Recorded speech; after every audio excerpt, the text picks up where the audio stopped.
fundação, desde o seu início, quando ela começa a entender, né, a atuação olhando para investimento social privado, onde a MAGE tem uma atuação, uma unidade de negócio, ela sempre teve a preocupação de atuar junto com organizações sociais que estavam nesses territórios, né? E é interessante que a gente sempre ouvia, assim, né? A fundação é muito burocrática, né? Prestação de contas, o edital para você acessar a fundação é muito extensa, exigências e tudo mais, né? E aí, a partir do momento que você também faz esse movimento de escuta, né, do que essa agenda está sendo pautada no campo do investimento social privado, veio muito forte também nesse processo a agenda de decolonização da filantropia, né, e que bate no estômago daí, né, porque embora você saiba que você tem que ser flexível, mas tem a outra parte, mas flexível como? Sendo que eu, enquanto uma organização de investimento social ligada a uma empresa, uma fundação que é ligada ao Ministério Público, que você tem que garantir a transparência na utilização, na melhor utilização desse recurso, como que eu também me garanto nesse processo? Só que aí, quando a gente encontrou uma solução a partir do marco regulatório, e aí a gente fez esse exercício, né, de estudar o que era, de fato, o que a Mirosk trazia de oportunidade para a gente fazer essa mudança de entendimento, veio muito a calhar nessa questão quando a gente olha para a decolonização desse recurso.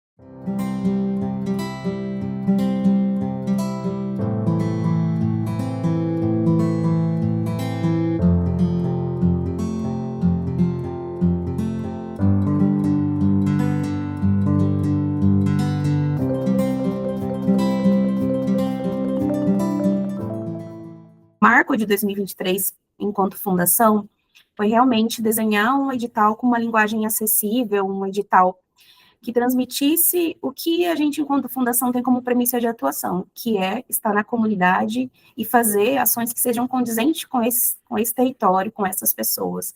Então, acho que o marco de 2023 foi o próprio lançamento mesmo do edital, onde a gente não fez um lançamento de forma online, a gente fez um lançamento no encontro presencial, convidando organizações de base comunitária do estado do Mato Grosso e também do Amazonas. A gente trouxe essas organizações para serem protagonistas no nosso evento. Então, a gente teve ali facilitadores renomados, mas a gente teve organizações trazendo para a gente o que elas fazem e como elas observam o desenvolvimento institucional. E na pandemia também ficou muito evidente, assim, né, se não viesse conforme o nosso edital, conforme a nossa necessidade de projeto escrito, a gente naturalmente não selecionava aquela instituição, né, e aí foi esses questionamentos que foi direcionando a gente para um processo também de entender que pode ser mais leve esse formato de parceria, pode ser mais significativo quando você faz um processo junto com ela de desenvolvimento institucional do que propriamente você ditar as regras de qual é o projeto que você está querendo alocar recurso, né?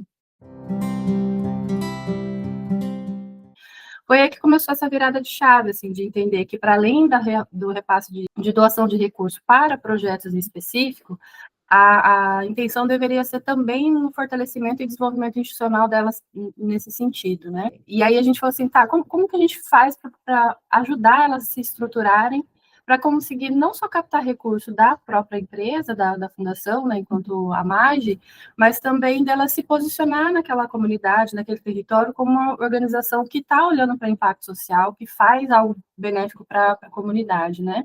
A gente parte do primeiro princípio, que é o diagnóstico de maturidade institucional. É uma ferramenta que ela vai apresentar para as organizações, movimentos e coletivos um panorama de 10 dimensões, muito com base no marco regulatório das organizações da sociedade civil. Aí o próximo passo são as mentorias individuais.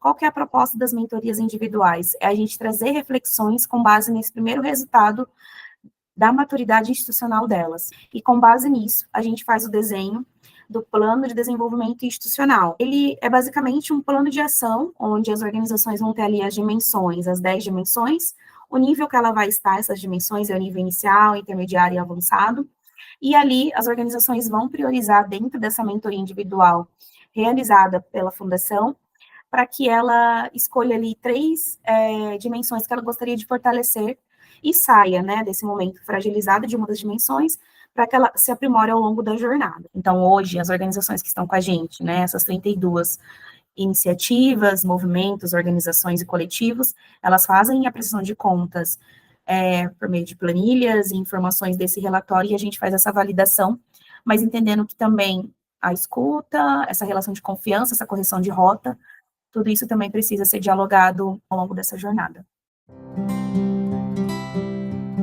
Uma das premissas nossa enquanto fundação é fazer análise, né, e entender, identificar essas organizações de base comunitária, entendendo que, para que elas acessem outros financiadores, editais públicos, outras parcerias, elas precisam ser fortalecidas internamente, mas primeiro, para que esse fortalecimento aconteça, elas precisam ser identificadas e ter o lugar delas de protagonismo. Porque, de fato, assim como a gente traz, né, que poucas organizações conseguem acessar recursos públicos, quando a gente olha para a questão de recursos que vêm de investimento social privado, poucas organizações também conseguem acessar, porque são poucas que estão no nível de maturidade, que já entenderam a lógica do tema, que já se adequaram internamente, que já tem uma estrutura interna que consegue estar nesse sistema que é posto, né?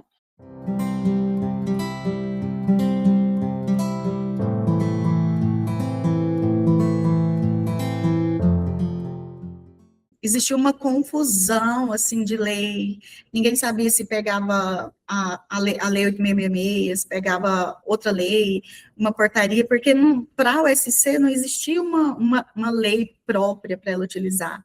E ali se aplicava para a USC, que é organização, né, uma organização, uma entidade privada, a mesma regra, por exemplo, de licitação, que se aplica para o Estado. Então, quando a lei veio e traz regramento claro, né, de que não precisa fazer um processo licitatório, mas sim precisa ter o menor preço, e a regra para ter o menor preço é essa aquela diferenciada, isso trouxe uma descriminalização burocrática que acontecia lá atrás, a criminalização burocrática.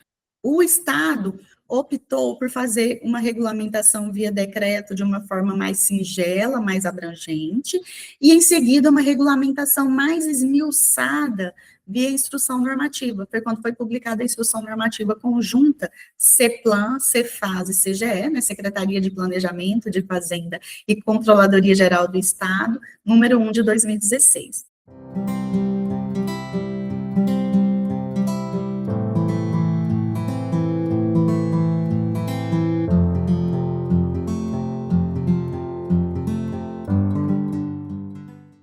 Hoje, o Instituto Enrede atua em territórios de borda, que eu falei, então, assim, a gente atua em São Félix, que é 1.290 quilômetros, né? A gente atua no Pantanal, que, apesar de não ser tão longe, é de difícil acesso. Então, qual que é a escolha? A escolha é sempre por territórios que têm dificuldade de acessar aquele conhecimento. A gente sabe que conhecimento é poder. Então, a gente entende que, ao acessar esse recurso, teve várias consequências, assim, né? Consequências positivas.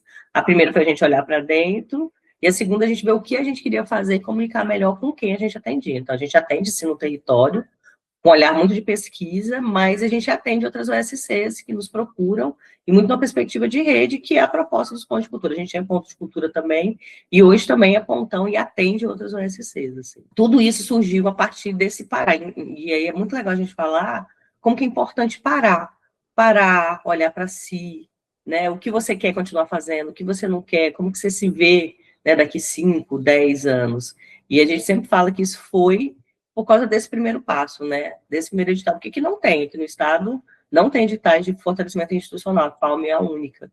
E o que a gente mais gostou, assim, que foi fantástico, foi atender demandas e urgências do cotidiano, sabe? Aquela que não foi previsto, que a gente, às vezes, não tem caixa suficiente, e a gente conseguia alterar e depois justificar. Então, assim, não precisa ser um valor alto, mas só tirar essa burocracia, porque é uma dor, né? Eu até brinco hoje, que assim, que a lei fala que todo mundo é inocente até que se prove ao contrário. Parece que quando a gente está trabalhando com editais públicos, ou editais, dependendo do financiador, não precisa ser só público, não vou jogar esse peso todo no público, mas parece que todo mundo é criminoso ou bandido até que se prove ao contrário. E como que se prova ao contrário?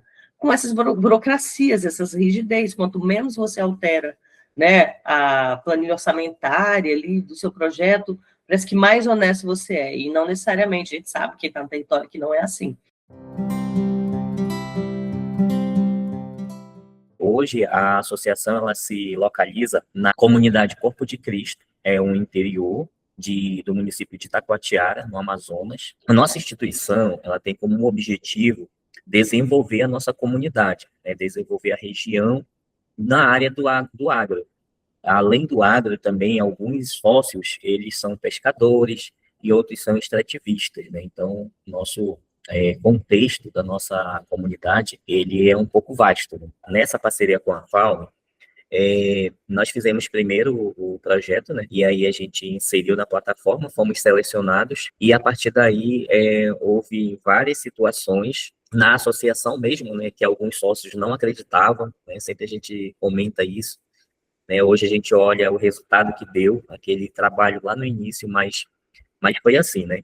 Depois eles foram acreditando, né? Quando eu imprimi o plano, quando saiu o nosso PDI, aí eu imprimi, mostrei para eles, está aqui, ó, esse é o valor da casa de farinha, esse é o valor do triciclo. Aí eles começaram a sonhar, começaram a ver, né, enxergar que aquilo ali ia se tornar realidade.